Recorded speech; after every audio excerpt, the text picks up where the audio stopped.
Welcome everyone to the final webinar in our three-part webinar series for MLA's new R&D goat levy investment project, Consumer to Grid. This project is designed to help provide producers with an insight into our key aspects across the goat value chain and to help them better understand how they can produce animals on farm that are fit for purpose and the role that plays against the goat value chain. Today's webinar is hosted by Greenleaf Enterprises and Dr. Janine Teese, who is our Senior Supply Chain Analyst at Greenleaf Enterprises. They provide a bespoke business and analytic insights while leading red meat research and development projects and wider programs. For the last 4 years, Janine has led the Greenleaf Enterprise R&D GOAT program of work with new product development, consumer and market analysts and insights from USA, Australia, and across Southeast Asia. Before we get started though, we will run through some housekeeping. Your microphones will be muted and your cameras will be turned off for this MLA webinar. The webinar will be recorded though and made publicly available on our MLA website for the Goats Hub, Consumer to Grid. There are already the first 2 webinars in this 3-part series that are already available on this website, and this webinar will be available as a recording within the next week. Following today's presentations, there will be a post-webinar survey, and we are seeking your constructive feedback on the content that we've presented throughout this 3-part series. We really appreciate your honest feedback as we continue to improve content delivery and insights for our producers. Throughout today's webinar though, we do ask that you please answer any questions in the Q&A boxes down the bottom of your screen. These will be answered at the end of all of the presentations in an open panel Q&A session with our presenters. Thank you again for joining MLA's Consumer to Grid Industry webinar, and we hope you enjoy today's insightful presentations.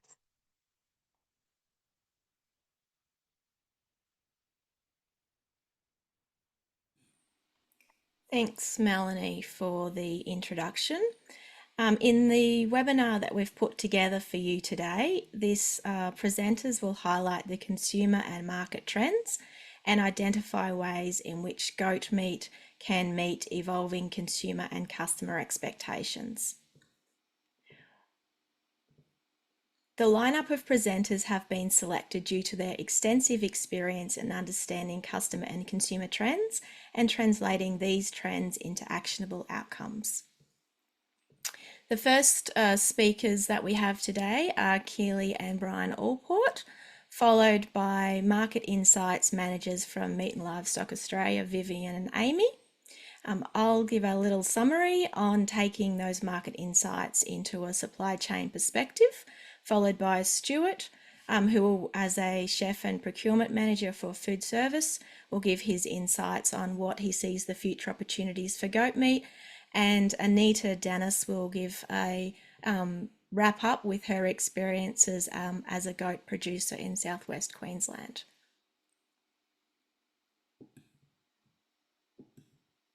So I'm going to hand over the slides and introduce Keely and Brian.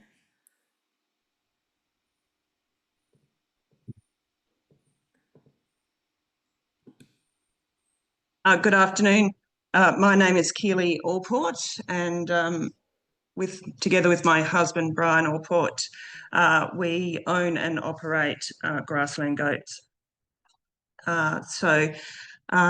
Today we're going to talk about the introduction, or give you an introduction to grassland goats, our enterprise, our supply chain, and our vision. Let me just change that slide. Moving. Oh, there we go. We could talk about our enterprise, our supply chain, and our vision. Brian will talk about goat production for the domestic market, genetics and breed selection, breeding management, nutrition and health, and animal identification and traceability.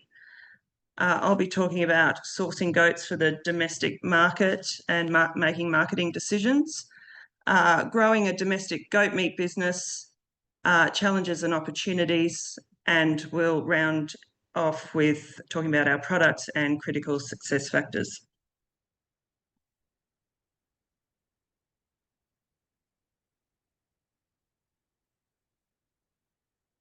Next slide. Okay, so I'll just give you a bit of a brief outline of our operation. So we've got we've got two parts to our business. We've got the farming part, which is the growing, and then we've got the meat business part. So initially, it's we're farmed to abattoir. So initially, we had 17,000 acres on the Western Downs. We had some irrigation and 3,000 odd acres of cropping country. In that cropping, some of that was for grain production to be fed back through, and some of it was for grazing. We originally were cattle breeders and background operators, and we had a small feedlot as well. So intensive farming was something that was very familiar with to us.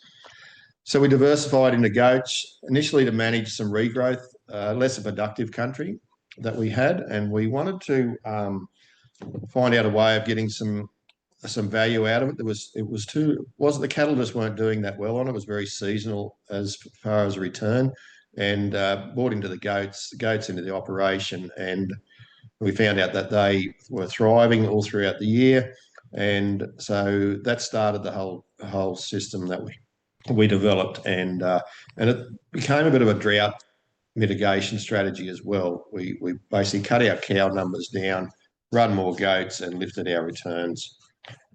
So we went in and started with some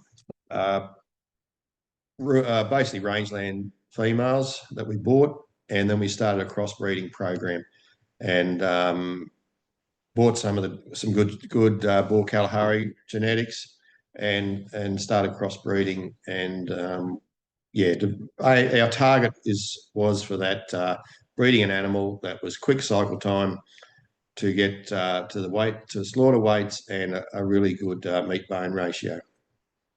So we went and we bought some more country, another 23,000 acres in the Southern Downs.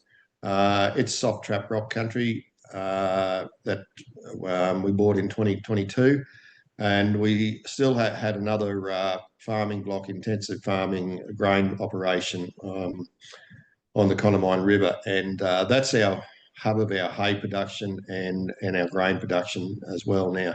So everything gets taken off, whether it's grain, hay, straw, and then it all goes into a feed ration and then fed throughout the year to the goats. And now to run that operation at the moment, it's directors and 5 staff, and we use seasonal contractors when needed. The grassland goat is the meat arm of our business, so it's abattoir to consumer. It's a weekly supply into southeast Queensland that targets retail butchers and wholesalers, food services, and direct to the consumers. So we have that one-on-one contact with our customers. So we operate in that. We found that to make this whole supply chain, we had to take control of the cold chain as well. So we bought our own cold trucks, and we run that whole delivery service into our customers every day, or 4 days a week, into southeast Queensland. So and that gave us presence with our customers. So it gave us our one-on-one with our butchers, retailers every day of the week. So we had, if there was any issues, it gave us that very close contact and to, I guess, rectify any issues that there might be at the time. We had a secondary value add facility for a while, and in that we were doing our dice products and our primal cuts, and it was cutting up and freezing and palletizing box products and then distributing around Australia from there. So that was that part of the arm of the business was directors and a sales manager overseeing that, and 7 staff. So the next slide. So our supply chain, we're vertically integrated from the farm right through to the customer. We participate along the complete value chain. The only part that we don't own is the abattoir, but we're certainly very involved with that process. So starting from the farm production, we have the nutrition and genetics program. We also have our own breeding program, and we source goats in from approved suppliers. The processing stage, we have a service kill arrangement with an abattoir. We have our own staff in the abattoir packing products, meat packing offal, and we employ our own halal slaughterer, and we have our own sales manager present in the abattoir to conduct quality assurance. And as Brian just said, we have further processing and value add products as well that we source from a third party to do that service for us. We own our own refrigerated trucks, so we can control our own cold chain logistics with distribution, and we have our own frozen storage on site at the abattoir. We employ a full-time marketing and sales manager who is also a qualified butcher, and he has a close connection with our customers, with other butchers, wholesalers, and the food service industry and the end consumer. So we're a relatively short supply chain. We have few intermediaries. We're flexible and responsive as a small company. We can make decisions when needed fairly quickly. We focus on quality and fresh because we have a perishable product. And we have that close connection to the customer, which provides trust and quality of our brand. And again, the customer service for greater market access. And having a small or short supply chain allows our product to have a longer shelf life. Next slide.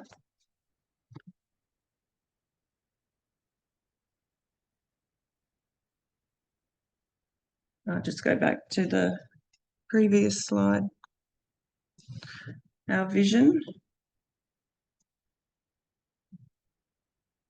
Back one slide. Yeah.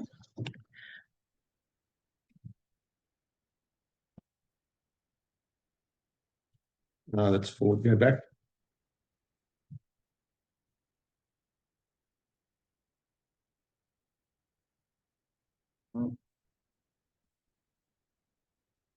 Don't have any control over the slides, it seems.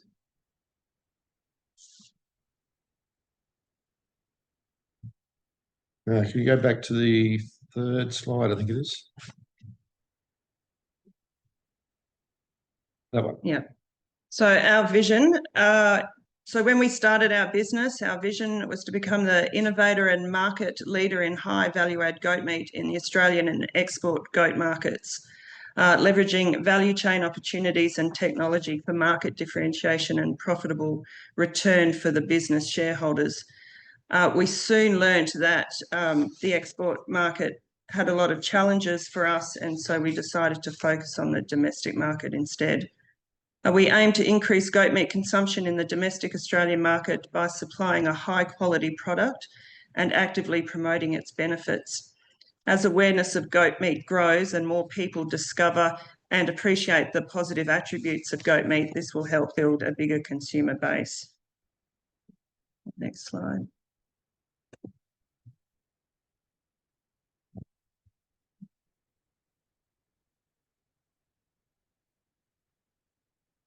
Go to the next slide.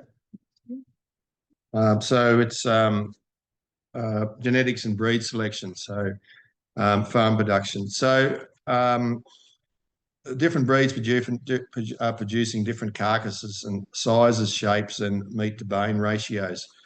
They've varying muscle development, fat distribution, and yield percentages. So we actually have done a bit of trial work ourselves internally with our breeding and right through to our customers, and we're very find the crossbreds with the domestic goat and the rangeland. Cross is giving us faster growth rates, heavier carcass, so, and a younger carcass. So we are aiming to, if we can get a 9-month-old billy to a 14-kilo carcass, yielding 49 to 50% yield, is a really desirable target.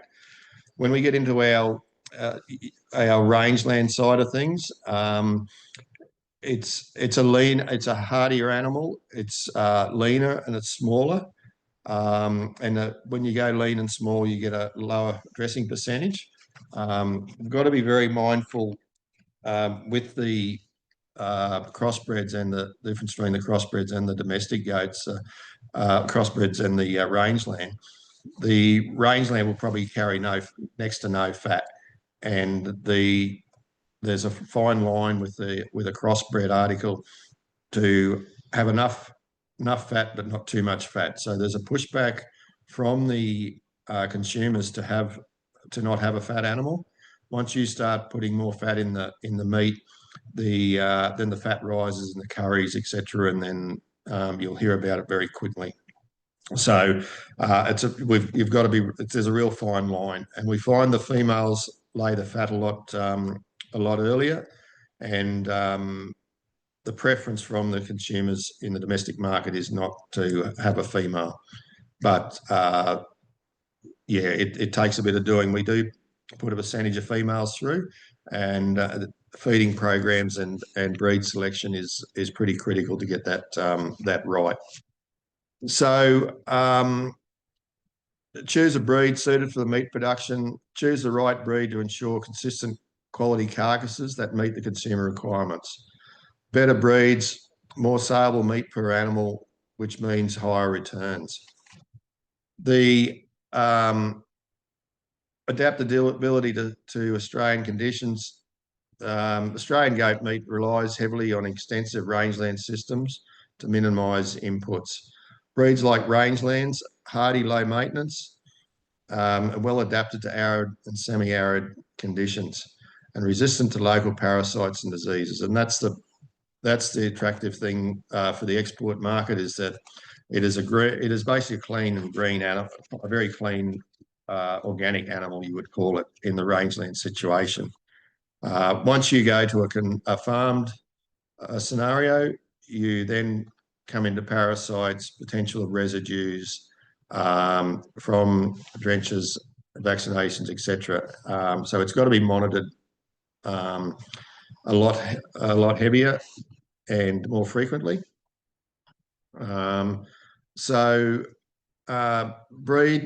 Varying breed or breeds with fertility. You come into your crossbreds, you get your high kidding rates and survival rates. We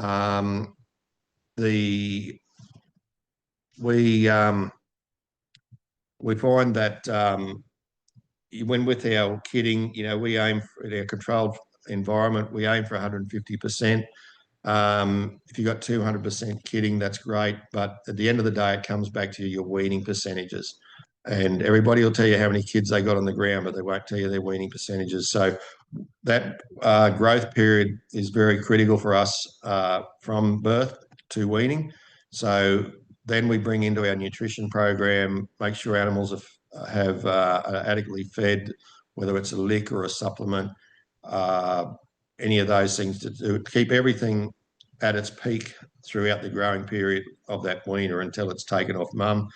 Take a weaner off at good condition. The mum will then go into kid again. Well, she'll continue on to go around for the next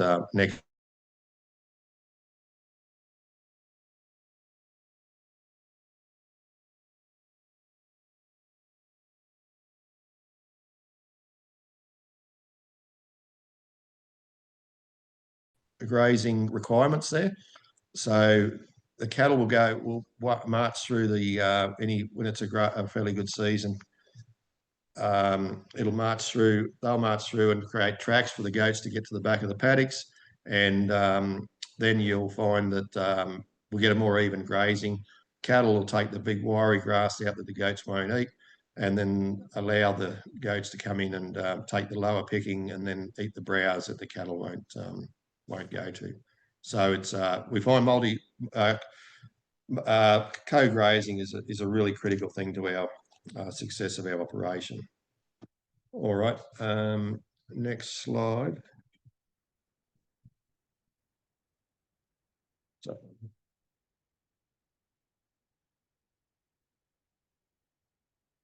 your nutrition and health.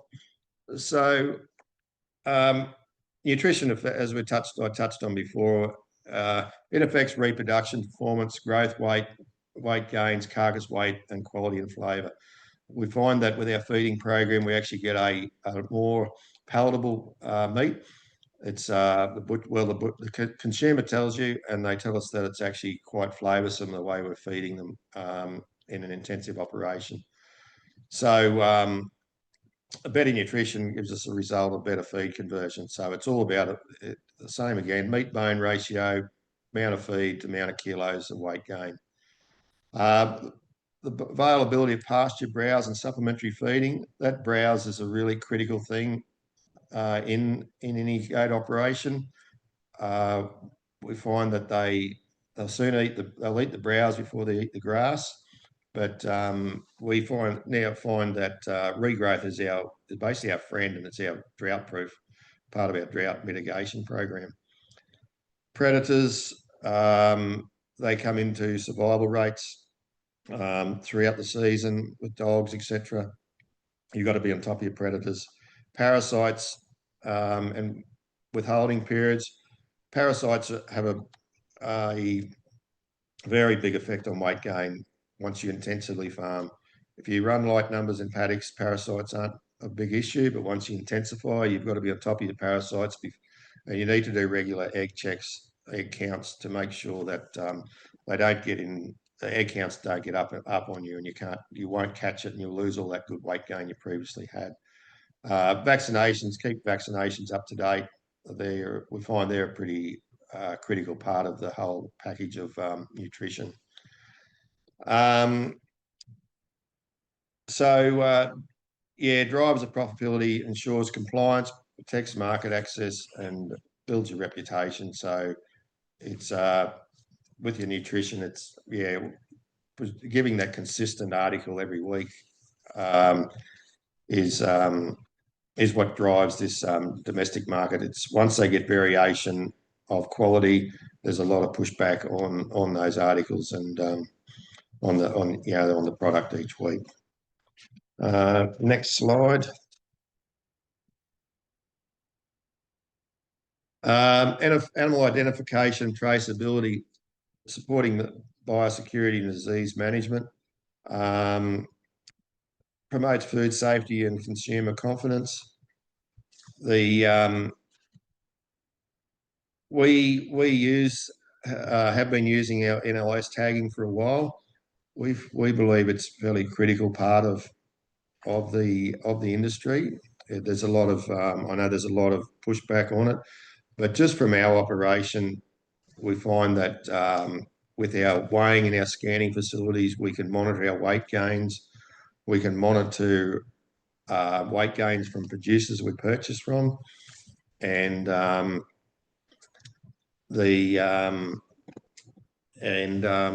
it just gives a traceability for the at the other end of the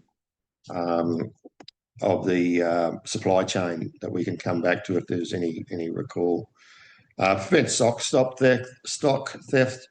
It's it just deters it really if there's tags in it in animals, and underpins quality assurance and industry standards of regular compliance with MLA and with NVDs and LPA.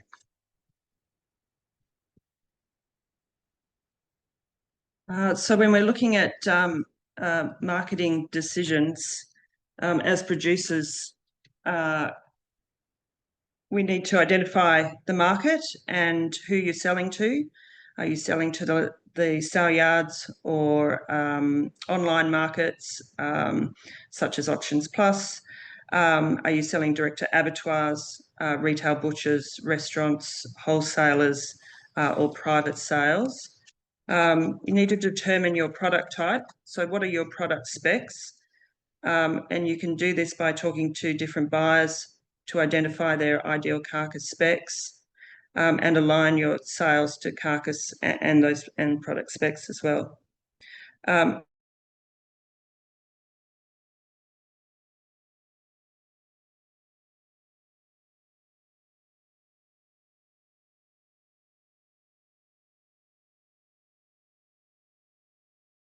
This year is highest unmet demand.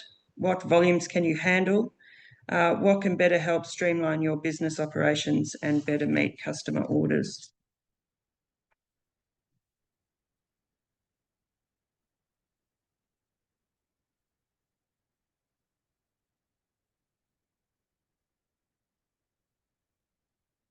So growing a domestic goat meat business. So doing that in the Australian domestic market requires a mix of solid animal production, as Brian has been talking about, knowing your customer requirements and smart marketing. It's all about taking your product past the farm gate and getting a return on your investment. So how do you do this? Start with the right foundation, choose the right breed and build a healthy breeding herd. Know your target market, understand consumer demand. Customer needs for goat meat in Australia are diverse and culturally influenced, with demand growing in both ethnic and mainstream markets. So understanding these needs helps tailor your product, your marketing strategies and distribution as well. Are there any cultural or religious requirements? Demand is highest in ethnic communities such as Middle Eastern, Southeast Asian and African communities who eat goat meat as a staple protein. So they usually prefer whole carcasses or diced. They want a fresh product, not frozen. And they appreciate quality product with a higher meat bone ratio and a slightly higher fat content than a traditional lean older goat. Halal certification is important, certainly with the Muslim communities that require halal slaughtered meat. And that halal certification can open up access to butchers, restaurants and community groups. And it's essential if you're targeting this market. And expect seasonal spikes and increased consumption during festivals throughout the year. Product quality. Mainstream consumers and butchers are focused on tenderness and flavour. They're looking for a younger goat, 6 to 12 months, which are preferred for tenderness. And the Boer Kalahari crossbreeds are valued for meat yield and taste. They're looking for consistent carcass size. So butchers prefer goats between a 12 to 18 kilo carcass weight, which is around that 28 to 40 kilo live weight, not too lean or over fat. They're looking for clean, blemish-free carcasses to on sell to their customers. Accessibility and convenience. Customers want goat meat that's available locally. A lot of our customers consider the product provenance important. So many customers want to buy locally. And also ethnic customers often seek live animals for religious slaughter or events. Convenience, we're looking at pre-packaged or ready-to-cook meals. There's a growing demand among health-conscious or adventurous Australians looking for marinated cuts, diced meat for curries and stews, and value-added products like sausages or jerky or salami. Price sensitivity is a fairly big driver in the domestic market. Ethnic markets are price conscious, but they're loyal if the quality and trust is there. Mainstream customers may pay more for a niche, ethical or gourmet goat product. So pick a niche, choose one or more of the following approaches. Become a volume supplier to sale yards or processors. Create a paddock to plate or direct to consumer sales approach. Create premium branding. such as grass-fed, hormone and antibiotic-free, chemical-free, and that's that product provenance again, halal or religious supply market. So choose your selling channels wisely. So sell through processors, contact local abattoirs that buy goats, meet weight and fat score specs, supply butchers or restaurants and build relationships with the halal butchers, may require custom slaughter arrangements with a licensed service kill abattoir if you're going to do this. Looking at farm gate and direct to customer, that does require proper infrastructure and licensing around food safety, but you can sell via farmers markets online or to community groups. And again, focus on storytelling, that ethical, local, fresh, free range halal narrative. Build a brand and market it. So develop a name, a logo, a slogan, create a simple website or social media page. Share your story about your local farm, that you have sustainable farming practices, animal welfare, that your family owned. Used photos, customer testimonials and behind the scenes photos, have an online presence, and build reputation and share knowledge and expertise. It's important to build strategic partnerships with other producers for joint marketing or supply, local processors or mobile abattoirs, ethnic community leaders to reach customers, and join organisations such as MLA and GEICA, and in Queensland AgForce. And finally, build relationships with your customers. The Muslim community often prefers to buy from people they know and trust, especially when it comes to food and religion. Halal isn't just a label, it's about faith, cleanliness and ethical handling. It offers transparency and consistency, be respectful of Islamic values and practices, and align your supply chain with Islamic holidays so as not to miss out on key sales opportunities. Word of mouth is very strong in many communities, so one bad experience can damage your reputation. Be professional and respectful, and be mindful of language barriers and miscommunication.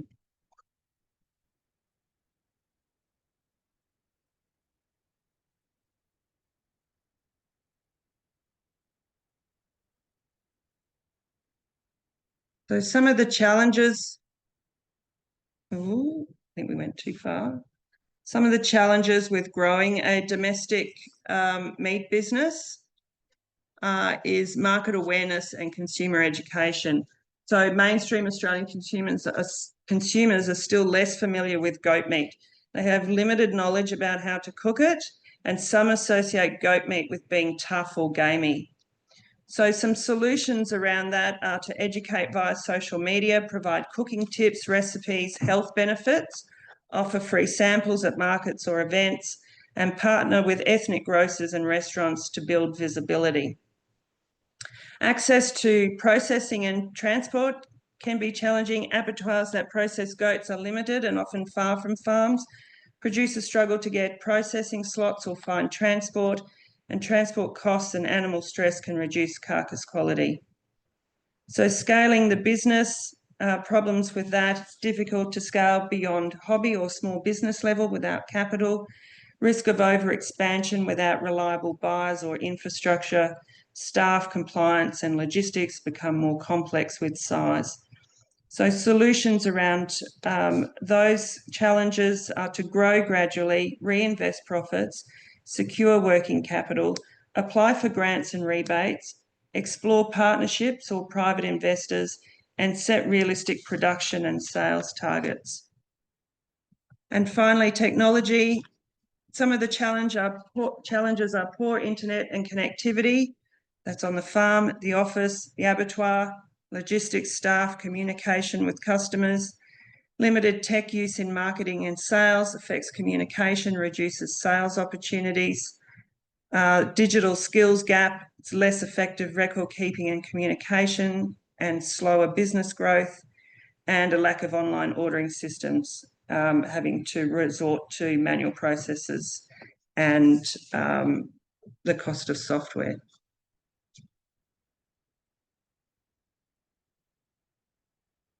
So opportunities with growing a domestic goat meat business. Presents a strong and expanding opportunities due to rising demand from ethnic communities, health-conscious consumers, food service businesses and processors. It's still underdeveloped compared to beef and lamb, which means less competition and more room for innovation and niche branding. So niche markets create high demand, repeat buyers, strong demand for targeted sales, create relationships with customers, processors, industry stakeholders and professionals, develop premium and an ethical brand, consider value-added products, look at paddock to plate traceability in your systems, have visibility across the complete supply chain, peer and industry recognition, and the opportunity to promote the Australian goat industry. So our products that we do at the moment, so we have the whole carcass skin off, whole carcass skin on burnt, the six-way skin off, six-way cut, and six-way cut skin on burnt. Square cut shoulders, legs, loin racks, chops, back straps, boneless diced, probably the most popular, and boneless diced skin on, skin off, skin off, skin on. Goat offal, your heart, liver, kidney, tongue, lung, trachea, testes, spleen, brains, heads, trotters, ears, tail, horns, and fines and offcuts. There's not a lot of waste on the animal. Great. We also do a lamb, mutton part of it to our customers as well. All our goat is hormone, antibiotic free and 100% Australian owned, and we supply the halal and non-halal markets with our product. And then finally, critical success factors now that you've decided to take your product past the farm gate and tackle the domestic market. Have a solid vision of what and who you want to be in this industry. Understand what you are good at and build on that core competency. Use expertise wherever possible. Understand what specification of product you are delivering to the market. Understand the size of the prize you are chasing, do the business case, and be prepared to invest for that return on investment.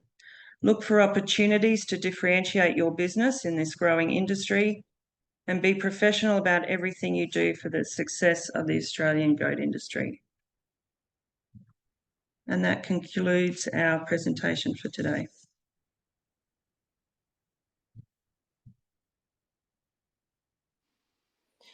Thank you, Keely and Brian, for the presentation that you've delivered. At the end of the session that we'll have a Q&A, and then any questions please put in the chat, and then you'll be available to answer at the end. The next presenters that we have are from the Meat and Livestock Australia Insights managers. We have Vivian and Amy, and they're going to present detailed insights from a global consumer food trend perspective and the implications that these trends have for goat meat. So Vivian is a Market Insights Manager who's going to present first. She focuses on market and consumer insights for Greater China and the Middle East regions. Vivian has worked in market research in Australia and consumer research in China for many years, where she's helped multinational companies, including the food industry, understand Chinese consumer needs and market dynamics. Amy has over a decade of experience in market research and consumer insights. Amy's role at MLA focuses on providing evidence-based insights that support red meat industry to identify opportunities, respond to consumer trends, and create long-term value across the supply chain. I am now going to hand my control over to Vivian, who's going to present the market insights from a global perspective. Janine, can everyone hear me okay?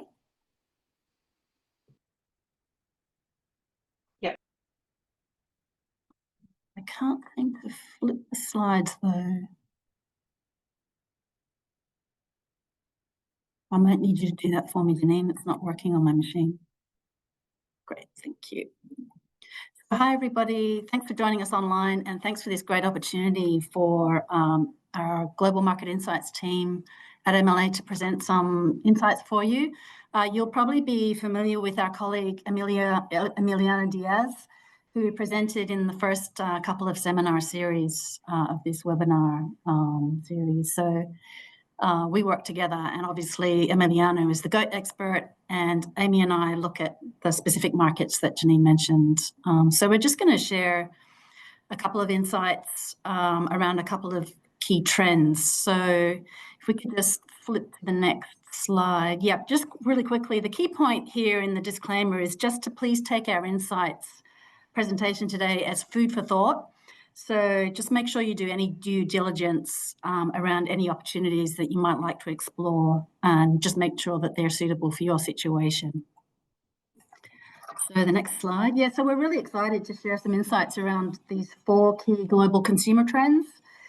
We've chosen these because they're major trends driving growth in the meat category around the world, and both now and into the medium-term future. So we'll be highlighting what these could mean for future growth opportunities for Australian goat meat. Next slide, thanks. Yeah, so first we'll cover the global trend in health and wellness, which is shaping consumer preferences in relation to food and meat. And I just noted that Keely and Brian both mentioned the health-conscious consumer in the domestic market, and that's obviously tapping into a global trend towards health and wellness.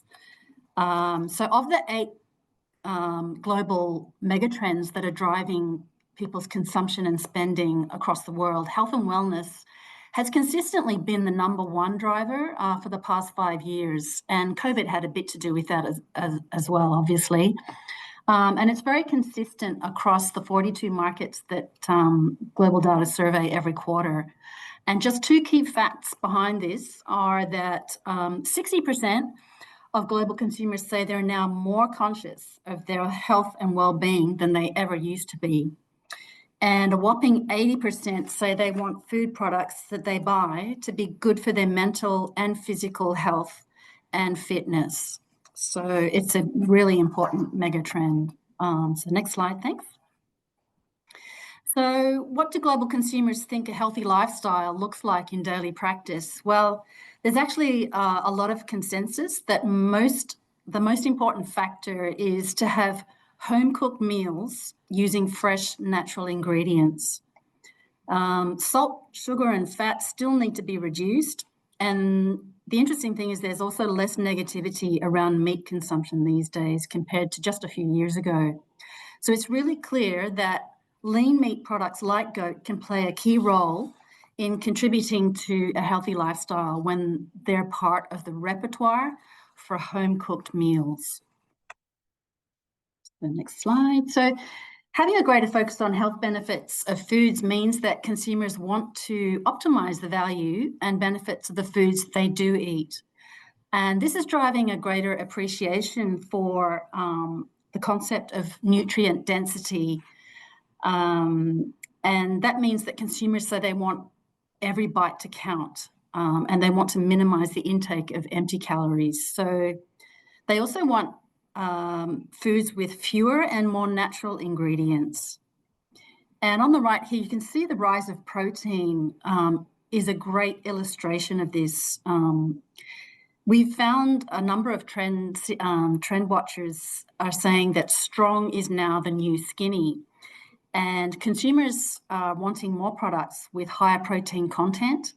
And in fact, high protein diets is really the most popular dietary behavior among consumers globally and across all ages, because it's associated with delivering important benefits, health benefits of strength, energy, and feeling full.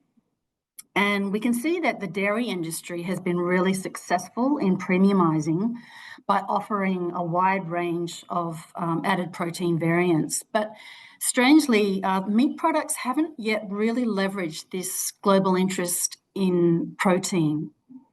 But even beyond protein, we can see that red meat, such as goat, actually offers a wide and unique range of nutritional elements here in the pot that can be dialed up to appeal to consumers. And just last week, I saw an article about how goat meat is among the richest natural sources of creatine, which is vital for energy production in muscle, but also brain cells. So there's definitely more goat meat can do to leverage the nutritional benefits of goat meat. So we know from MLA's annual global consumer research that Emiliana has shared a bit of in previous webinars, that when consumers compare goat meat to all other proteins, especially those who know something about goat, they see it as a highly nutritious protein. And that's something that Brian and Keely also mentioned. Its leanness supports its unique nutrient density, which helps make it a superior protein that people can be prepared to pay a premium for. So goat meat already has a very strong connection in consumers' minds with nutrition and health. And we can see this in action in global markets like Korea and Taiwan. So on the next slide, we can see in Korea, the tradition of using goat extract as a health tonic has really strengthened the health, wellness, and nutrition perceptions of goat meat. And on the left here, I think Emiliana might have mentioned this previously, the Chumbok chain of goat meat restaurants is part of a rapidly growing segment of health tonic restaurants in the country that are specializing in goat meat and goat cuisine. And this particular one's grown already to over 50 outlets, and they offer a diverse range of goat dishes like soups and stews and grills and so on. And on the right, we have the online retailer that's quite a major one in Korea called Coupang, and it's obviously a key channel in Korea for food, but including meat as well. And this channel is offering a wider range of more niche meat products like goat meat, which is not as common in physical stores. This particular one sells pre-prepared goat stew and soup products, which typically takes really a lot of time to prepare if you're going to do it from scratch at home. So this channel is really making these kinds of pre-prepared products and the health benefits of these products more easily accessible to consumers who are time poor and too busy to do it at home. So these are both growth opportunities for Australian goat meat in the market as well. So on the next slide, we have an example from Taiwan. Consumers also see goat meat in Taiwan as offering very strong health benefits. And that's evolved into a segment of restaurants as well that offer goat meat tonic kind of hot pot. There's a lot of different chains in the country, and the benefits are quite similar to how Koreans perceive goat meat benefits. It sort of boosts vitality and immunity. And in Taiwan, they favor the skin-on goat meat product as it's seen as quite rich in collagen. And there's potential in Taiwan to leverage the health benefits that are enjoyed from goat meat in food service to expand into retail opportunities, into retail channels. So goat meat currently is still mostly sold in the country in specialty butchers and wet markets, and not so much yet in mainstream modern retail. And there does appear to be potential opportunity to introduce cooked goat products, but also products like ready-to-cook kits in hypermarkets and supermarkets, especially in urban centres where, again, we have time-poor consumers who don't have a lot of time to make that sort of product at home from scratch, but they want the access to the health benefits. So now the next theme we've got is sustainability. And this was mentioned by Brian and Keely as well.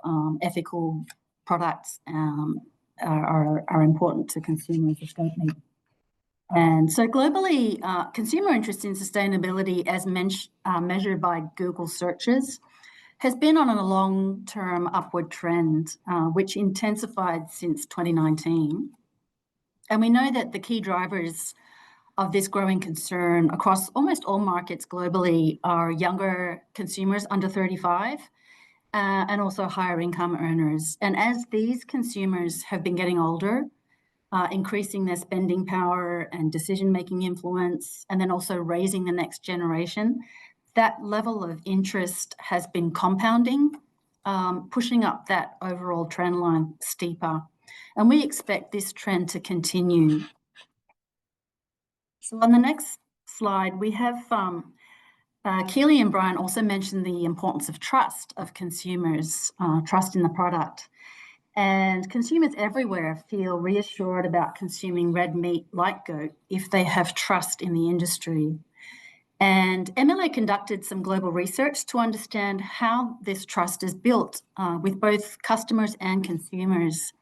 And we found that trust depends on consistently delivering on what we promise across three equally important pillars.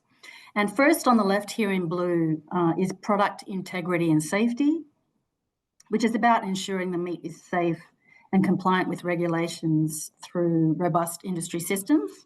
Second in the middle in yellow is meat quality, which is about delivering consistent high quality meat backed by expertise and quality assurance. And then third on the right in green is sustainability, which encompasses animal welfare, support for people and communities, as well as environmental responsibility. So a key insight out of this work is the finding that sustainability in red meat is actually a really important and critical part of trust.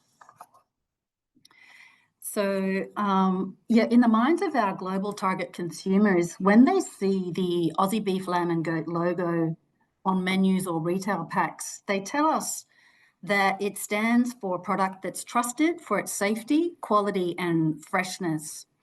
And highlighted in the dark green bars here, we can see that they also already quite strongly associate us with sustainability and good animal welfare. So the good news is that Australia is already widely perceived as a responsible red meat producer, which is a really solid foundation on which to further build and communicate our credentials, including in sustainability. So on the next slide, we can see that when we surveyed global consumers a couple of years ago, an average of almost half of red meat shoppers said that sustainability does have some influence on their purchase decision-making.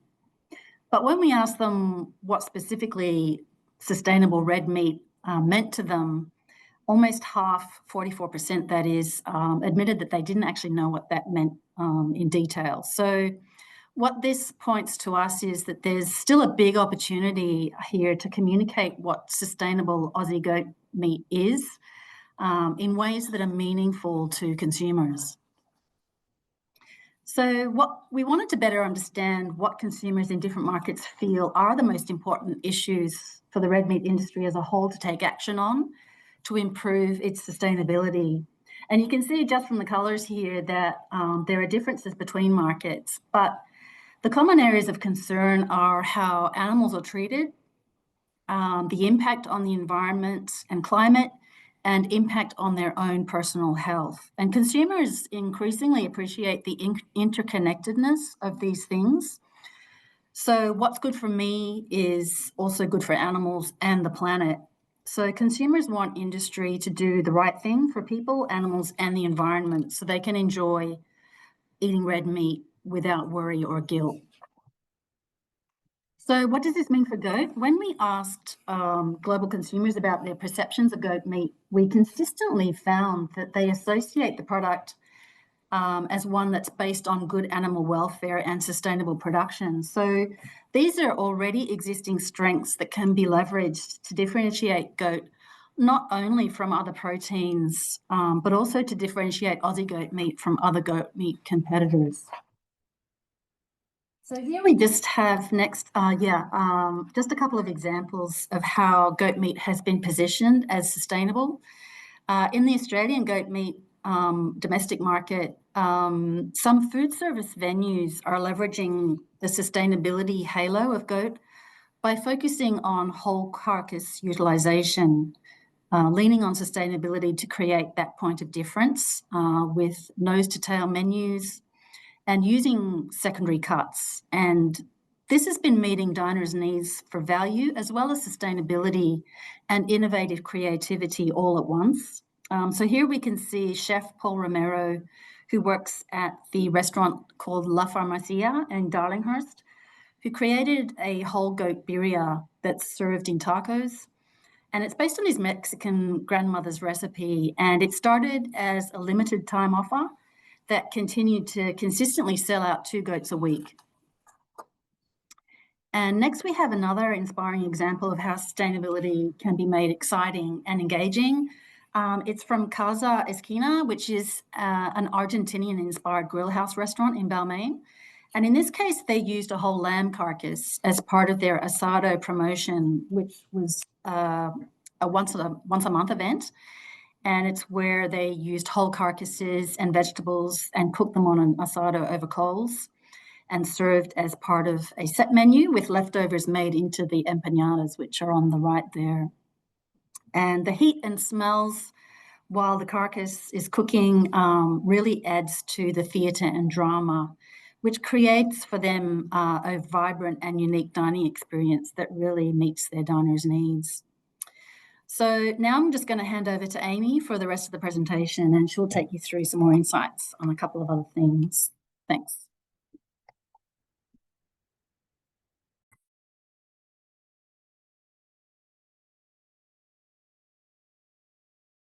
Okay, hi everyone, sorry. So I'll be taking us through the last 2 themes. So let's have a look at convenience first. We saw, okay, looks like I can't move it either. Oh, can I? Oh, cool, I've got control. Okay, sorry, just some technical difficulties.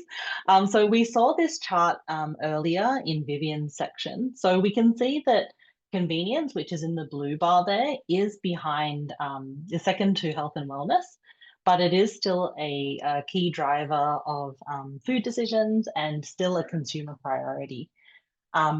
Like Vivian mentioned as well, in urbanized, modern, time-poor environments and lifestyles that we have, these tend to drive growth for ready-to-cook and ready-to-eat proteins. So convenience is a really big opportunity for protein. If goat is easy to buy and to cook, it sort of lowers that barrier to trial. Goat is seen often as a less convenient protein compared to other proteins. So similar to some of the results that Vivian shared in terms of that global consumer tracker that we do on an annual basis, what's listed here are some advantages that other proteins have compared to goat. For many consumers, a goat is not always easy to find in mainstream outlets. They're not as familiar in terms of how to prepare it, and they sort of associate it mainly with slow cooking. And these sort of perceptions create barriers. If goat feels complicated, then consumers are less likely to want to try it. This means we need to think about how to make goat simpler and easier to access. We can see on the chart to the left, other meat is forecast for above average growth, which is the yellow line there, that's the global average. And that's driven primarily by value added or convenience formats that make less familiar proteins more accessible. So the other meat here sort of refers to a mix of other things, but also includes goat. Chicken sort of leads in this space because it is very easy to access, it's versatile, and it's everywhere. Beef and lamb have also, done sort of innovations in this space in terms of formats with marinated things, sous vide packages and stuff. But when goat is cut, marinated, or prepped for you, it definitely feels less intimidating and way more accessible. So some examples that we've got here are some goat cubes at the top. And then in the UK, the Dorset Meat Company offer some value added products like this goat burger, but they also do goat sausages as well. And then if you kind of take it a little bit further in terms of that ready meal or even things that are ready for food service to use, this is an example from Australian Meats, and it's their wild goat korma ready meal. So these examples show that convenience in goat isn't a contradiction, it's already happening. But the key question is, how can we take these ideas from niche and sort of make them more widely available to consumers who are curious but hesitant?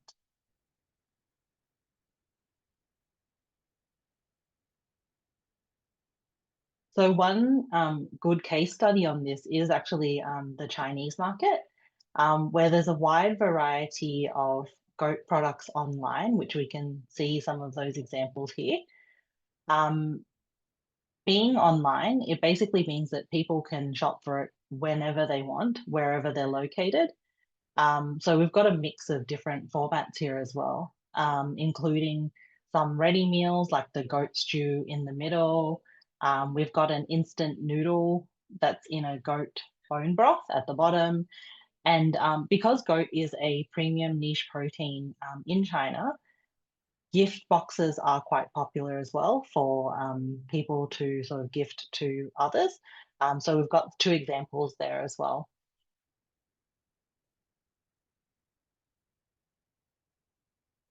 So convenience doesn't always just mean cheap and fast, but it can also mean something that's inspiring, elevated, and a bit more accessible as well.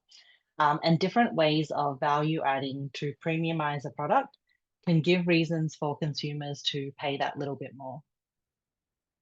So I'd like to just unpack what this sort of means with two different examples.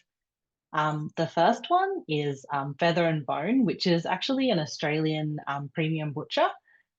They sell online, but they also have two stores in Marrickville and Waverley. And they've been sort of like, if you read their online reviews and what customers say about them, they've been praised for the wide range that they offer, but also the high quality of their products. From the tick list on the side, you can sort of see what their core values are as a brand. They've got very strong transparency, provenance, animal welfare, and sustainability messaging. And their online store also offers a premium range of chef-made ready meals, from goat meat spring vegetable pie to lamb ragu. So what that means is all those values that they stand for are bundled with convenience. If you compare that to a convenient but a little bit more generic heat and eat pea and ham soup that you could get from Coles, with the Feather and Bone offering of a pasteurized ham and split pea soup, it commands 3 times the price, but it offers a more enjoyable and premium consumption experience that's aligned to consumer values. Another interesting example is a New Zealand brand, Rocket, which is the world's first miniature apple. Like red meat, apples are largely an undifferentiated commodity, but unlike conventional apples sold by weight, Rocket is sold by occasion. So they do snacking, gifting, and also focus on celebrations. And you can see here just some examples that they've got packaged up for Ramadan and also Chinese New Year at the bottom. It's something that's snack size, high quality, and it's wrapped in a story of innovation and fun. But the other really interesting point is that Rocket commands 5 times the price of an average apple, because it provides that premium convenience to consumers. They export to over 25 different countries, and the turnover is anticipated to be 80% more compared to last year as well. So lots of success in that kind of really niche premium space that they've carved out for themselves. So consumers are willing to pay a little bit more for a point of difference, like provenance and quality, underpinned by convenience in easy formats. This is one way goat can differentiate themselves from mass market proteins. Okay, and then the last theme for today is global discovery, which essentially talks about goat opportunities in the context of increasing diversity in certain markets and how goat can be something that's both authentic as well as traditional, but in addition to something new and exciting to others.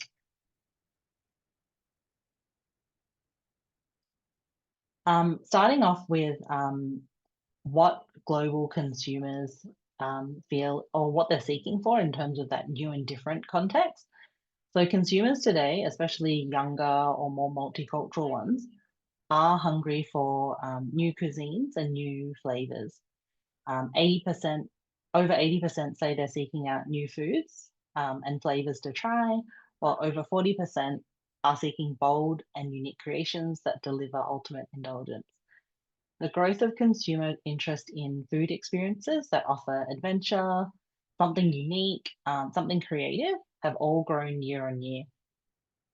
Social media has accelerated this curiosity about niche and authentic food experiences, especially among younger consumers in the US and other Western markets. Consumers in Asian markets also show higher engagement compared to the global average in this sort of specific area for new experiences and new flavors. Goat is very well placed here as it's something that's distinctive and not as familiar as chicken or beef. And that curiosity creates natural headroom for growth. People are open to trying something new, and goat can be that, that discovery that they get into. When we look at what cuisines people are mostly drawn to globally, many of them already feature goat as a traditional staple, sorry. That gives goat an authentic entry point as these cuisines go more mainstream in Western markets. From some of the Google trends that we've looked at, globally, we've seen interest in cuisines that feature goat meat, such as Mexican, Indian, Nepalese, Caribbean, and African, all sort of being on the rise, which signals growing opportunities in food service and retail. But when we look at the top 5 preferred cuisines across these different regions in the world, we can see Asia's kind of a little bit different compared to some of the other regions. For Asian consumers, food preferences haven't been influenced in the same way as other parts of the world, where Italian, American, and Mexican cuisine dominate. Driven by globalization and social media, food influences are flowing all over the world. We can see that Japanese cuisine is entering top 5 in some of the other regions where it's number 5 or number 3 and stuff. And we can expect potentially Korean cuisine to be something to rise up in the ranks as well and be just as popular all over the world. Understanding what makes these cuisines so popular and how goat meat can show up presents new exciting opportunities.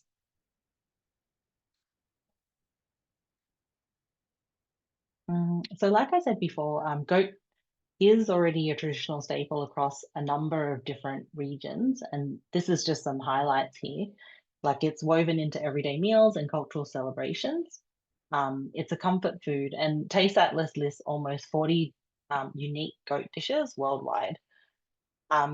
Google Trends have shown that interest in goat meat has been gradually growing over the past 20 years.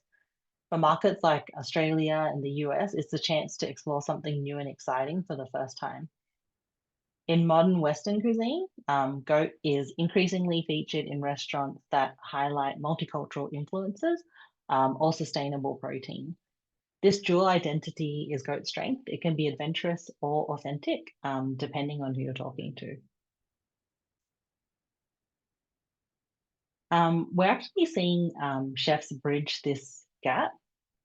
Chefs are taking these traditional dishes and giving them a modern local twist.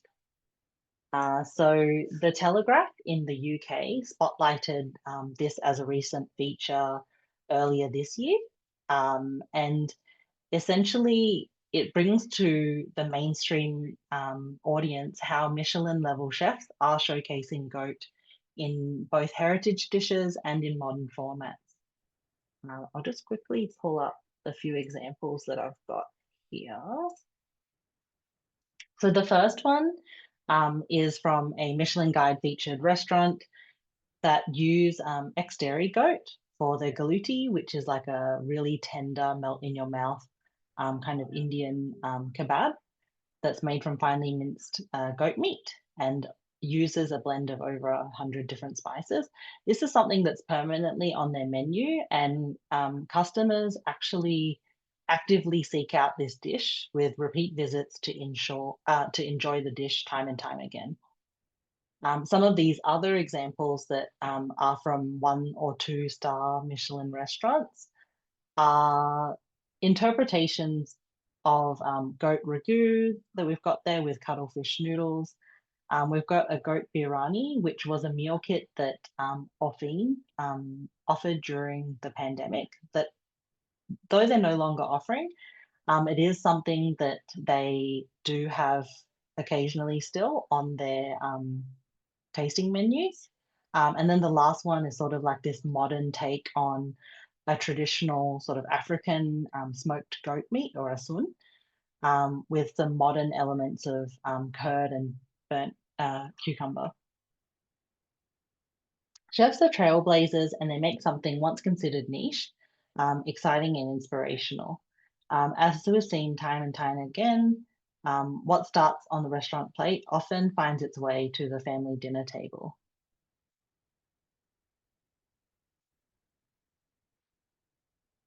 So we've talked about how chefs are introducing goat in fine dining, but the next big opportunity comes when those ideas reach mainstream formats that people already know and love.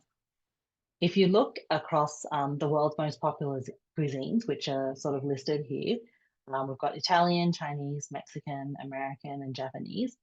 They all have those comfort dishes that have become truly global, from pizza to noodles, tacos, burgers, and ramen bowls. They're familiar, but they're flexible and they keep evolving.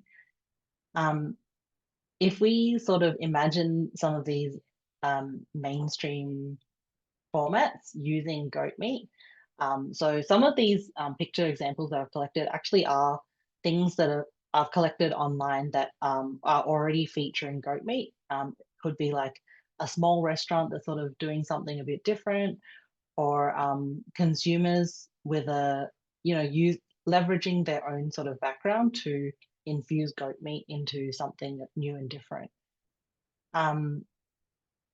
So what makes these mainstream sort of formats really powerful is that they lower the barrier for consumers. People already understand how to consume them, like how to eat them, but what we're doing when we use goat in these formats is that they'll discover a new flavor within a dish that they already trust. In the US, for example, there's this goat birria tacos have gone from something that's a regional Mexican street food to something that's viral on social media, proving how quickly global influences can take off when they're both authentic and accessible. So basically what this means is that the opportunity isn't just in niche markets, it's also how goat can be part of a globally inspired menu that speaks to mainstream tastes, whether that's in food service, in ready meals, or even in that premium retail offering. And then just closing everything off, if we kind of take a step back and look across everything that me and Viv have covered today across health and wellness, sustainability, convenience and authenticity. Goat sits sort of at that intersection where food culture is heading and what consumers are seeking as well. It's something that's naturally lean and nutrient rich. It thrives in diverse environments and it offers versatility across cuisines and formats, from premium ready meals to global street food favorites. More importantly, it tells a story that's both authentic and new, something that's rooted in tradition, but something to discover for modern consumers. That means the opportunity isn't about competing with those mainstream proteins. It's about positioning goat where it shines, in premium, sustainable, globally connected spaces that speak to where the world's appetite is heading. Goat may be niche, but its potential is global. With that, I'll finish off my section. Thank you.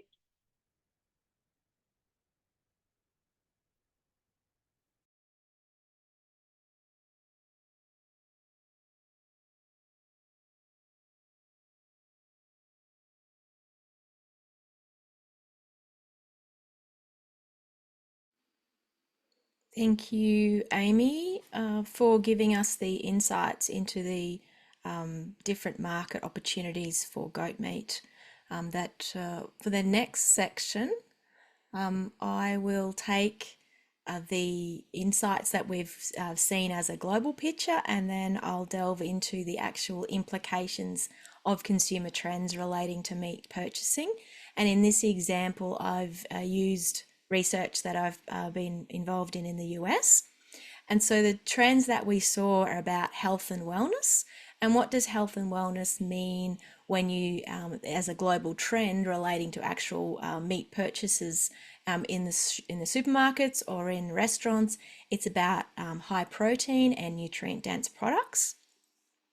When we hear about easy, the easy is referring to convenience. So convenience is not only about limited preparation and being ready to heat and eat, but linked with convenience is the affordable element to that. An affordable element is not necessarily about price, but it's also about portion size. So when consumers are looking at meat products, it's also about to making sure that there's no waste with the meal, and what it means for within the household, that if they say buy once a week, that it's got the shelf life to last for the week, that they're not throwing anything out. On the trend relating to comfort and uncertainty, it brings about nostalgic home cooked dishes. And we saw in the list that Amy had up of the different dishes for the pastas, the pizzas, the tacos, and it's about that comfort food that traditionally you may have grew up with your childhood. And the next element that's interesting is the sensory and indulgent trend. And we've seen that as people become economically, the situations change and there's not as much money available to spend, then the shift goes into gourmet at home, where people, instead of eating out at fine dining experiences, want those premium products to actually cook in their own home. So when times are tougher, the premium products that you could cook at home, they actually increase in demand. And those premium products are all about as well that to guarantee that there's a quality. So people are prepared to pay quite high prices for products, which then they take home, they know that they've got a guaranteed good eating experience. So when we combine the trends with individual consumers, we create personas, and those personas have been identified as connected trendsetters, claim seekers, which are about 24% of the population in the US, convenience cravers, committed carnivores, and classic palates. So the personas that we're really wanting to connect with to drive purchasing are the connected trendsetters and claim seekers, with a little bit of the convenience cravers. So we're looking at early adopters who are open to experimenting. The connected trendsetters absolutely love cooking, they're active on social media, and they shop online. So this is how we access those connected trendsetters, is making sure that goat meat can be purchased online. And then for the claim seekers, we need to make sure that those claims are able to be identified on the packaging. So delving deeper into the connected trendsetters is we really need to make sure that the social media is linked to the online shopping, which is linked to recipes. And so it's all connected together, and typically they're buying fresh meat online. So it may be that there's an Instagram post, for instance, which has a recipe, which is linked to a shop, which is linked to home delivery, to be able to access those connected trendsetters as consumers. For the claim seekers, to access the claim seekers, they're really looking for healthy products for their body and the planet. Typically, they're buying from supermarkets, and they're really looking to pay more for a holistic range of claims. So it may be grass-fed, non-GMO, it may be certified organic or humanely raised. But in essence, they're looking for a natural product, and they're people that will read labels. So it's absolutely critically important to make sure that there's a product description and appropriate labeling for these claim seekers that they're looking for and the story. For the convenience cravers, they're not confident in cooking meat in particular. They do buy online, and they step through researching recipes using apps where they've got maybe an app with the recipe on it that they're going to follow. They tend to be short on time. So what they're looking for, particularly around meat, is what's easy to prepare, marinated, already pre-cooked. So in this instance, it's really the ready to heat and eat meal solutions. And in the next speaker that we have, we'll go into these ready to heat and eat meal solutions and in the catering area. So I'd like to introduce Stuart as our next speaker. Stuart has extensive experience in the food service industry. He started as a fine dining chef working in Michelin star restaurants in Australia, France and London for over 20 years. Stuart returned to Australia, has changed careers and moved into fresh meat procurement for initially Marley Spoon, which is a meal kit delivery company, and most recently Stuart is now working as a fresh meat category manager for one of Australia's leading contract catering companies, feeding people who are in aged care, educational facilities like boarding schools and universities, mining and defence. So the future opportunities for Goatmeat have been presented to us today from a domestic retail perspective and also international consumer trends. And I've given a little bit of insight into the US customer and persona. Stuart will deliver from the perspective of the food service sector in Australia. The food service sector is 30% of the spend of food in Australia, and the retail sector in Australia has about 70% spend for groceries. Stuart will give his insights on where he sees the opportunities for Goatmeat in the food sector. It's interesting to note that over the past 3 years, the sales of convenient food solutions in the retail sector has grown 50%, according to an article which was published last year. So I'd like to welcome Stuart as you share your insights into the future of food trends in Australia.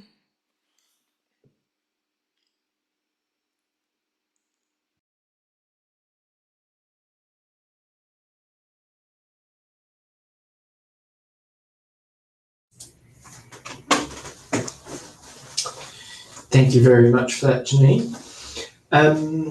I think thank you to all of the presenters that have come before me, because everybody's really given a great insight into what the customers are looking for at the moment, and the markets that I currently work within have all really been touched on so far. So far, currently we've got the ready-to-eat food market, which is witnessing really remarkable growth trajectory at the moment. And this is, as has been touched on, going to people who have sort of a lack of cooking skills, or this try and pour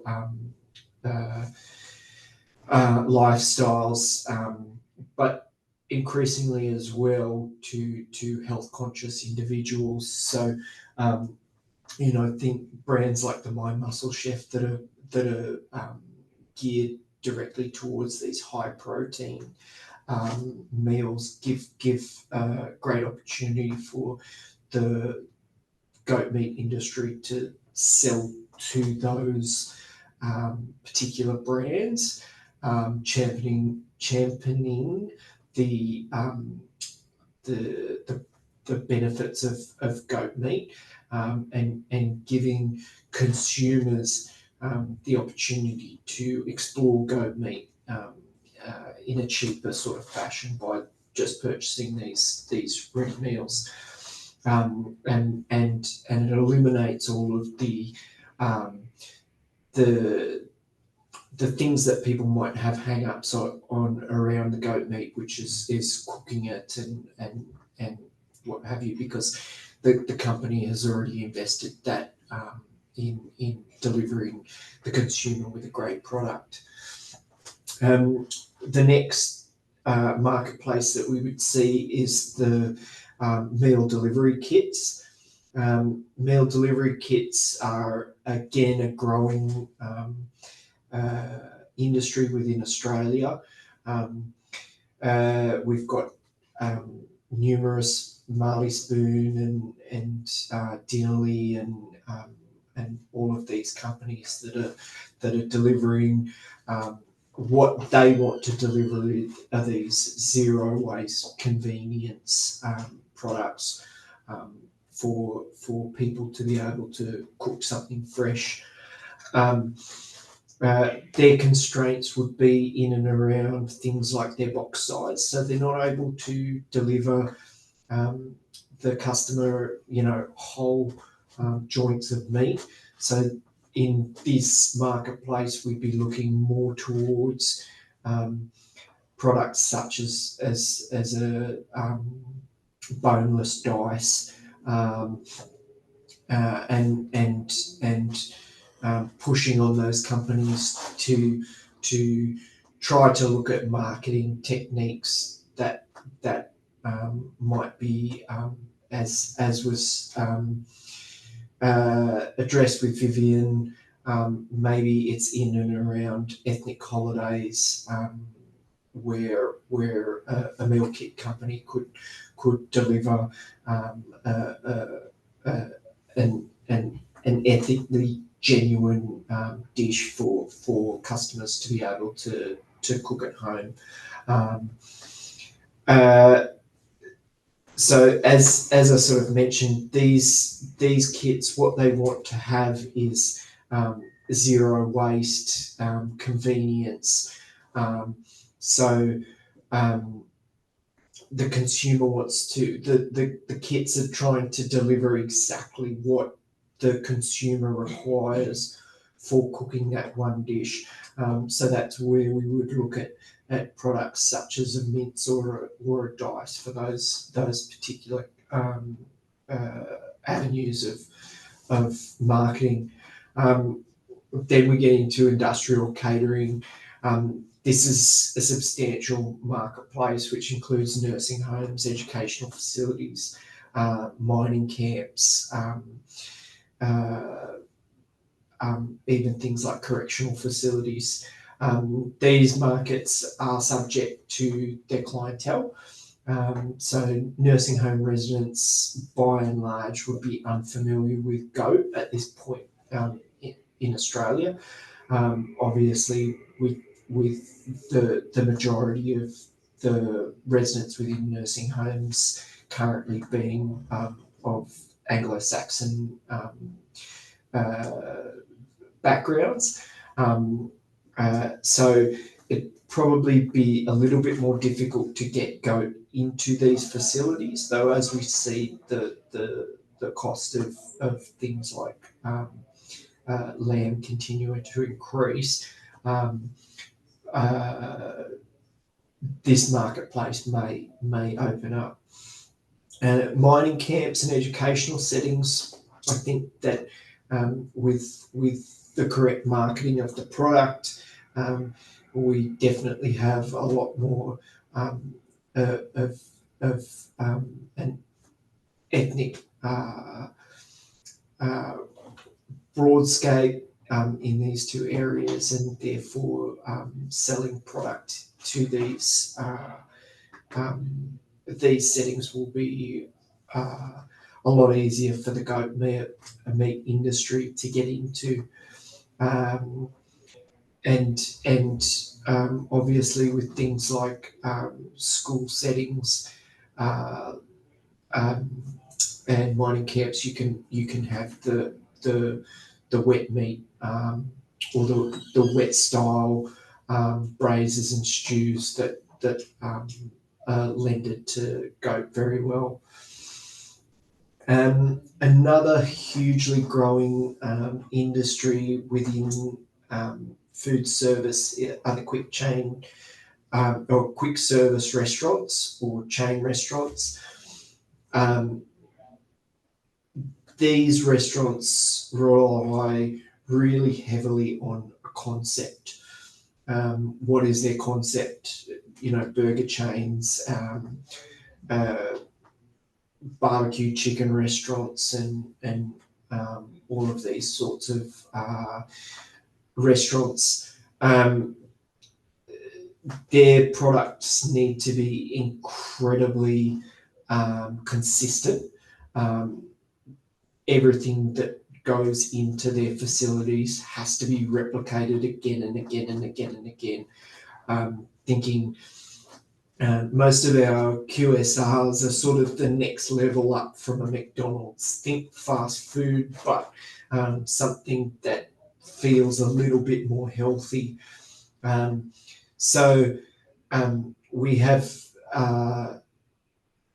we've got the introduction of El Janela in Victoria and New South Wales. It's a little bit more marketed as an ethical restaurant, but still it's the sort of charcoal chicken restaurant. They would be the sort of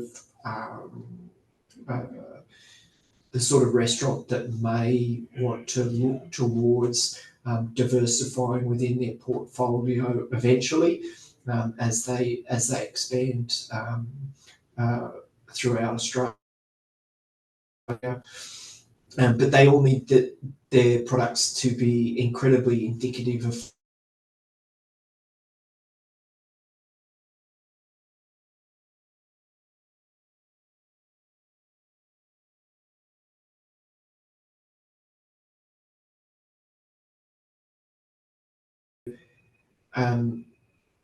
in this marketplace. The goat industry would probably need to look towards being able to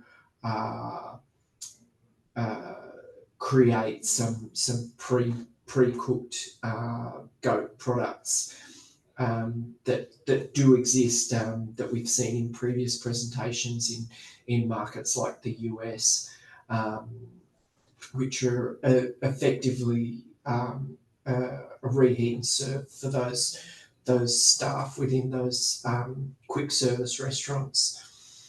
From the perspective of the goat meat industry marketing their product into industrial catering sector, that would be through procurement departments or kitchens.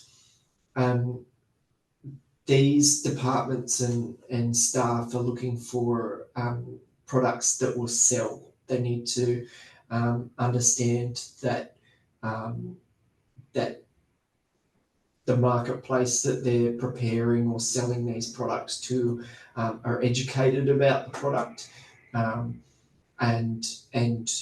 therefore want the product. They need to have faith in the consistency of the product. They need to know that if the product is only available for a short season, that during that seasonal period, the product is consistent, or that if the product is considered a year-round product, that they are able to have that consistency of the product. product year round. And then price point. And I guess with price point, it's until such time as there is that sufficient demand for a product, the product needs to remain at an extremely competitive price for businesses to look at it and decide that they're going to invest in it to ascertain whether their customer base are going to also invest in it. So as we are seeing these huge rises in land prices and beef prices, if the goat industry are able to sort of keep a lid on their prices at the moment and market themselves as a more affordable red meat to these other larger lines, that would be benefit to the goat industry at this time.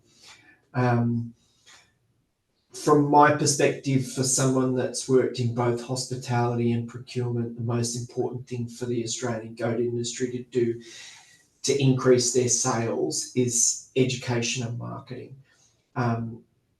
It can't be said more that these are the two things that the Australian market lack the most when it comes to goat meat.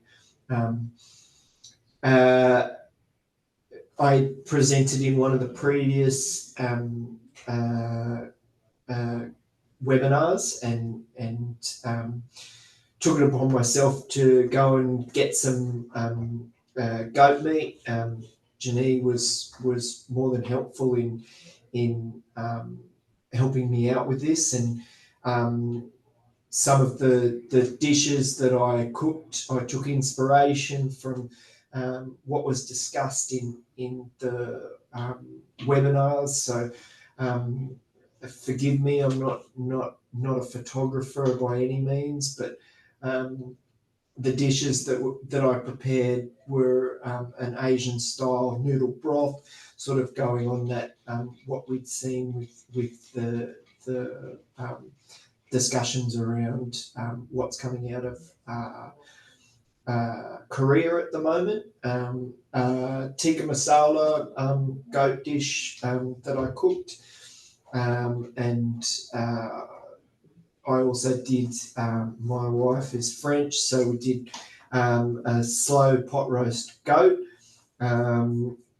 which was unfortunately the final product wasn't photographed due to issues with children, so I do apologise for that. But the leftovers were turned into a couscous, which was devoured as well.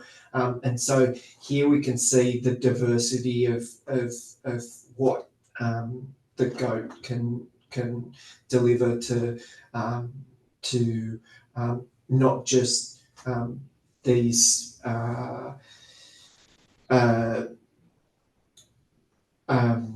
industrial catering, but also the home market and how people can be enjoying it in all sorts of different ways. Thank you very much, Stuart, for your inspiration and for applying your chef skills to the goat and supporting the goat industry. And I think that couscous looks amazing. So that's also given me some inspiration. Our last speaker that we have today is a rangeland goat producer from southwestern Queensland. Anita Dennis is going to join us. She's from outside Blackall. She operates 2 properties covering 20,000 hectares, rotationally grazing goats and cattle. So Anita is a member of the Goat Industry Council of Australia as a committee representative for commercial farmed goats. She joins us today. We're hoping that the bandwidth will hold. So I'd like to hand it over to Anita to present her enterprise and her what she's involved in. Thank you, Anita.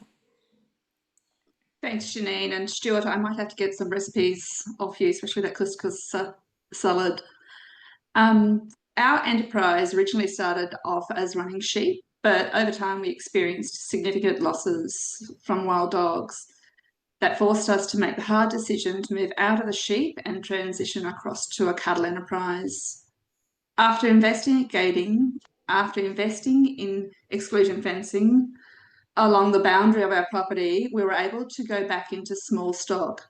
The fencing gave us the confidence and security we needed to diversify. Around 2012, we were in drought and we were in the process of destocking. We decided to muster rangeland goats that were travelling through our river paddocks and use them for woody weed control. From there, we brought in outside genetics, Aussie Reds, which is a Boer Kalahari composite goat, to improve our herd. That crossbreeding provided hybrid vigour, which translated to a fast growing rates and improved productivity. Today, we run both a stud and commercial herds. Altogether, we manage up to 25,000 goats with about 400 stud does that form part of a composite breed, the Aussie Reds and the Australis Blacks. We run seasonal mating with joining periods of 6 to 8 weeks twice a year. Our buck to doe ratio is about 2%. The timing of each joining depends on pasture availability and the seasonal conditions.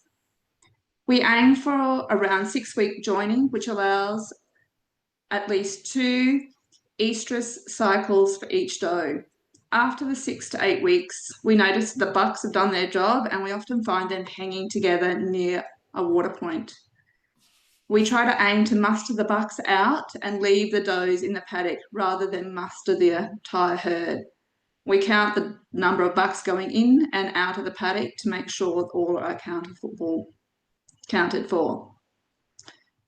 All our stud herd have visual tags and are recorded and submit all herd data into KidPlan. From the results we get back from KidPlan, we select the top 60% of our does and providing they also meet the key physical traits, such as good conformation, sound feet and legs, correct teat and udder structure. The does are joined twice and their mothering ability is assessed before they are kept in the stud herd. We select both does and bucks based on weaning, post-weaning weights, along with carcass plus figures, which come from KidPlan. When the bucks are not working, they run together in one paddock, along with a few does to keep them company. We muster the does when kids are around 2 to 3 months of age and wean them at the same time. All male kids for commercial herd are banded and any dry does are culled. Our wethers are turned off at 10 to 12 months of age with a target weight of 17 kilos dressed or 35 to 40 kilos live weight. We generally sell 12 decks at a time, which is roughly around 1,300 head. By using KidPlan and being disciplined in our selection process, we're able to turn off more kids per breeding doe and with improved weight for age results. To help protect the herd, we run 3 to 5 Maremma dogs in each paddock as livestock guardians. We've designed and developed a self-feeder for the Maremmas, so they stay in the paddock with the goats at all time. Since introducing them, we've noticed a huge drop in our predators taking of kids. We focus heavily on low stock stress handling. We muster using dogs and make sure that does and kids are walked the shortest possible distance to yards. We've built 3 sets of yards across the main property so we can handle mobs effectively while maintaining calm, settled animals. Control mating is central to how we manage our enterprise. It allows us to rotational graze more effectively, spell paddocks, and have kids that are of similar age and size when it comes time to muster. This system also helps us naturally select for more fertile does. We're constantly monitoring the feed availability and can withhold mating if we think there won't be enough feed or if we're heading into a dry period. Having wethers in the system also helps facilitate control mating, makes paddock management simpler. Our critical success factors really come down to two main areas. First, genetic selection. We place a strong focus on selecting the growth rates and structural soundness, particular feet, legs, teeth, udders, and conformation. Secondly, we optimise our farm management system. That includes rotational grazing, constantly monitoring the feed reserves and weather forecast, supplementing with minerals when nutritional quality declines. We also castrate males under 3 months of age, which allows wethers to run with does when needed and keeps management straightforward. We've designed our infrastructure to make mustering and drafting easier. The control mating system also streamlines our operation, as all does are at either similar stage of gestation or kidding. That means we're not needing to move young kids when we're mustering. Cull does can also run with wethers at the same time, which keeps the system effective. I'm particularly interested in learning more about the nutritional management of does under the different seasonal conditions, especially when required for supplements during winter rain or pre-mating periods to optimise the number of kids per doe. From the sheep industry, we can see how producers support ewes carrying twins. I'd like to apply the same approach with goats. In the future, I see scanning as a valuable tool to identify multiples, so we can better meet the nutritional needs of does carrying twins or triplets. We supply bucks to the New South Wales DPI and MLA co-funded Measured Goat program to help access additional data and support the ongoing development of KID Plan. Making data-based decisions is crucial for our business. It's about understanding our return on investment, our income and expenditure, and using the information to make better decisions that drive profitability and productivity. At the end of the day, we're in the business of managing the land. All our decisions around stocking rates, rotational grazing, and paddock spelling are made with the health of land in mind. Goats play a key role in that. They help manage woody weeds, and if their numbers can be scaled up or down quickly depending on the season. That flexibility combined with strong boundary and internal fencing support both environment outcomes and enterprise resilience. Thanks very much. Thank you. Thank you.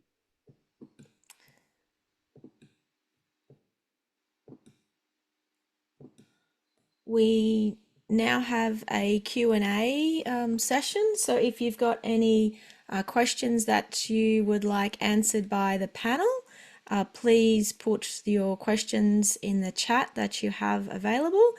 We also have a post-webinar survey, which you can use the QR code on the screen now to take you to a mobile device, or post the webinar that you'll be sent a survey as well to complete. There is additional information available on the MLA Goats Hub on this project, which we're delivering on behalf of MLA. So the consumer to grid, if you search that, you'll find the information. If you are not a subscriber already to the Goats on the Move newsletter, it's recommended that if you're of any interest in the goat industry to become a subscriber, and that newsletter will provide updates on all activities happening, as well as media releases, information on projects, and articles about the goat industry. So if we'll move to questions, and then after that we will finish up. So I'll hand over to you, Melanie, as well. We can work through the questions that we have. Thanks, Janine. I think there's one question that's popped through at the moment that we haven't addressed as a typed answer, and that is, do you see the domestic market growing outside of the ethnic population that are used to this meat? Amy, would you like to address this question to start with, and then we can maybe hand over to Janine? Yeah, sure. So yes, if with domestic consumption, it is traditionally focused on those ethnic populations who already enjoy the product and understand the taste and love it and everything. But if we kind of look at some of those global trends that we saw, especially those case studies for the US or the UK and other markets, it sort of suggests that it's something that could be increasing in interest with more mainstream audiences. So some of the examples that Vivian showed as well, where we are seeing them more in restaurants in Australia as well.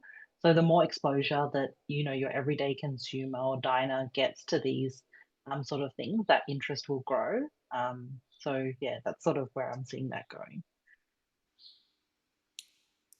Yeah, I agree, Amy, that as it becomes more, the goat is on the menu, for example, in Mexican dishes, in Indian dishes, that it will then be taken home, that when you're cooking a curry at home, goat will be regarded as one of the options that you're using as a meat protein in that curry. So yeah, it will particularly flow through from, and we always see that it starts off in the restaurants and they see how the restaurant trade has used it, and then we'll go home and experiment at home with goat meat, and particularly as it becomes more available in different butcher shops. So again, it's about ease of convenience of purchasing.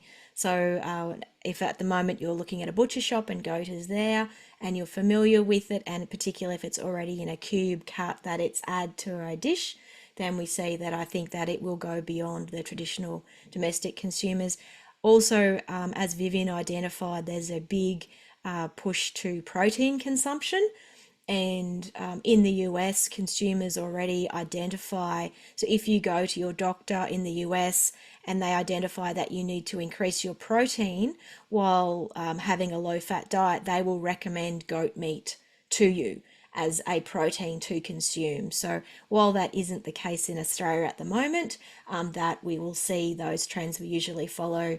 We've got influences from the US that you will follow through into the Australian consumer. So particularly for the health and wellness Australian consumer, I see that the minute that we have minced goat meat available, then that will become definitely on consumers' plates outside of the traditional ethnic consumers.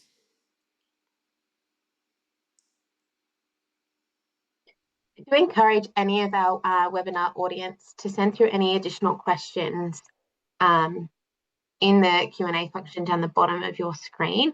We don't have any other questions that we haven't already answered as a typed question or live. So given the fact that it's almost at our limit as well, if we don't have any further questions, we might do a wrap up, Janine, and say a very, very big thank you to all of our presenters. So I'll hand over to you, Janine, if there's no further questions. Thank you, Melanie. Yes, a big thank you to everyone who joined us live today, and also for the presenters that we had. Thank you for giving up your time to share with information about the goat industry and share with anyone with insights. please continue to check the update on the MLA Goats Hub. There'll be information that will continually upload for this project, and for future projects, all the information will be located there. So we will be continually working on this project for another 2 months, and summarised information and fact sheets will be available at the conclusion of this project. So thank you again, everyone, for joining us today, and for our presenters on providing some insights, and all your, particularly for our producers, on sharing your information with us today. And then that we will close off. Thank you. Thanks, everyone.